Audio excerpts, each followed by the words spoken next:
25 degrees. It's 25 degrees in the brewery. Oh, God.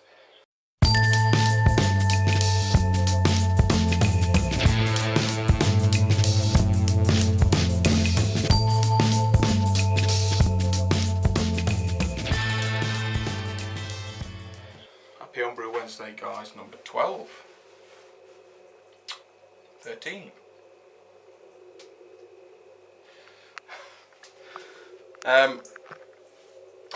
Yeah, what's happened then this week? Well, if you've not already seen, we've started the SJ Pour beer reviews, and I've just recorded the beer from Dennis Hanna, and it's bloody gorgeous, man. Still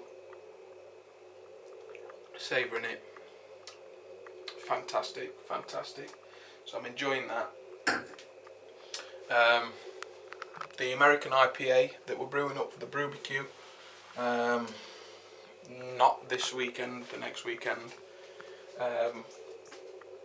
has been racked again because it wasn't clear enough. So it had its 7 days sort of dry hopping, and it was still a bit murky. So I've racked it again just to let it clear. I rushed the dry hopping stage, but I was excited, and so that's clearing, ready to be kegged. This weekend coming, I've got to go and get a gas bottle, CO2 bottle, so that I can keg it and get it gassed up. And I fixed the hot liquor tank. Sweating like a twat. Fixed the hot liquor tank. It's over there, look, back on its shelf.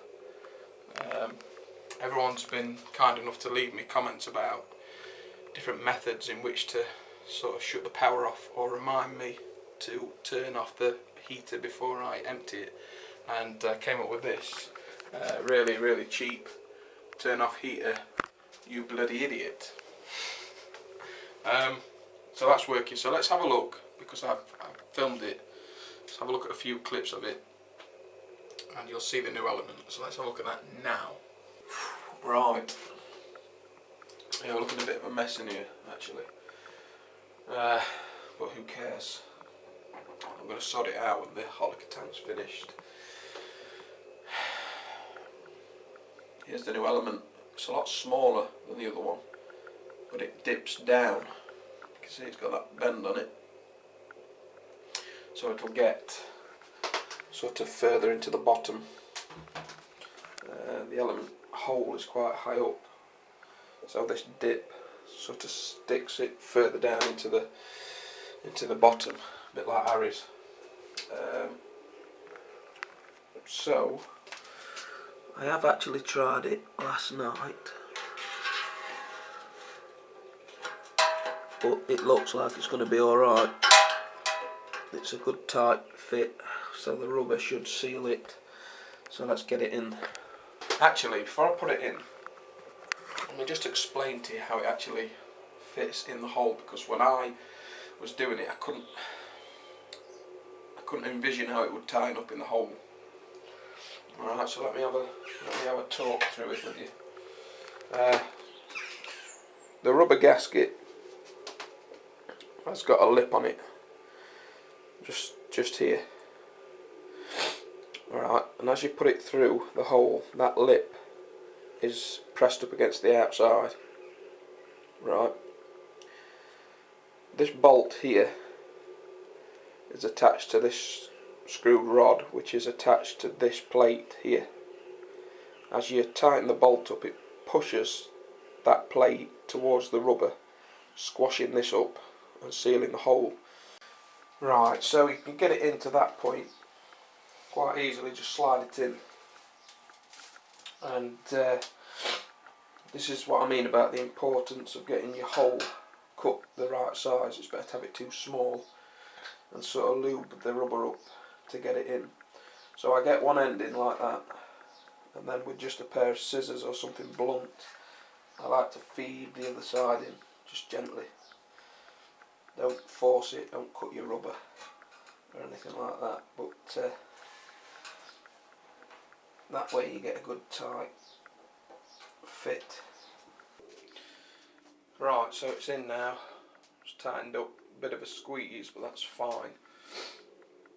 So I've tightened up this nut which has pulled the inner plate up against the rubber and squashed it on the inside and the outside, which seals it. That's how it seals.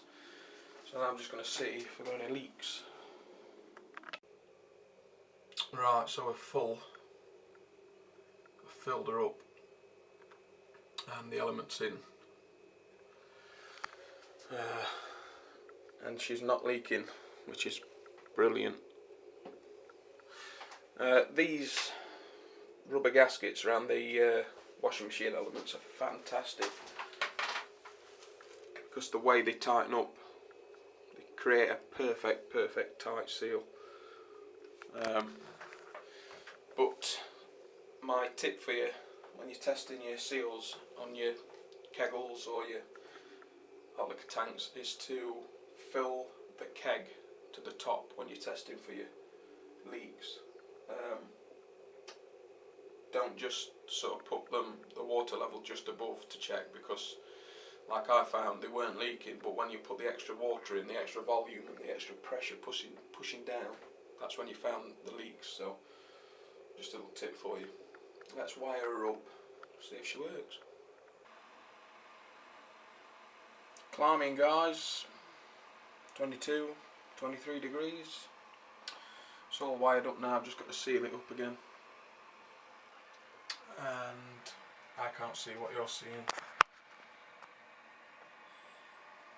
Can now. Bubbles appearing from the element.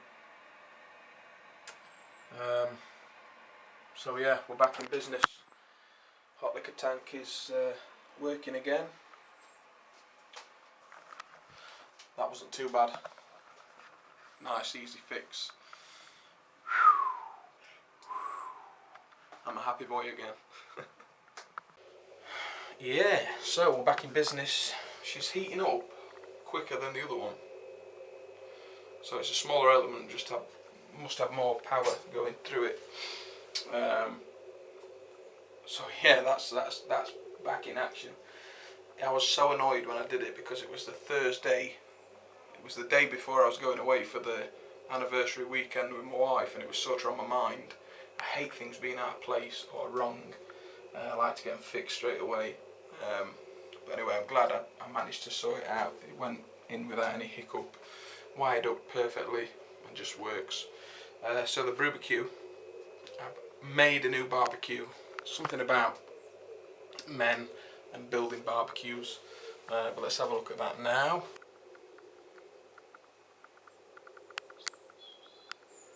Bigger than the one behind. You can take the grill out. The one behind's a gas barbecue. But of course I'm going to be brewing up on the barbecue and I'll need the gas bottle for that. So I've got a charcoal one, and of course you can take the grill out and put wood in it at night for everyone to sit round. Perfect. So that's that. Also, I've been sent some more beer through the post. I'm so lucky. Get used to this. So let's have a look at that now. Yes, Beer Lover 1983 brew. Grant, cheers ever so much, mate, for sending me these. And of course I will do a video on every one when I taste them. I don't know how much money you spend on packaging and postage, but you seem to be sending everyone beers. I'm not complaining because I was feeling a bit left out. So yeah, we've got a chili lager, coriander lager, Pilgrim's Hope, and a Weiss beer. So I'm looking forward to getting my teeth into them and doing reviews on them, buddy, for you. So cheers, Grant. Very, very kind of you. Very kind indeed. He actually sent me a little note telling me which beer was which and sort of what temperature to serve it at and what was in them, etc, etc. So that's bang on. That's fantastic. So that's it, guys. That's all from me. I'm going to try and film some of the Brewbecue, but I'll be doing a home brew Wednesday before that anyway. So yeah, I've been watching the other experimental reviews, the SJ Pour beers, Brewmaster Ben's and Harry's and Uncle Jonah's, the Welsh brewer. Yeah, so it's brilliant. I'm really enjoying it, and I feel sort of honoured to be part of it. So thanks. And that's it. So I'll see you all with another video. Thank you out. See you later, guys.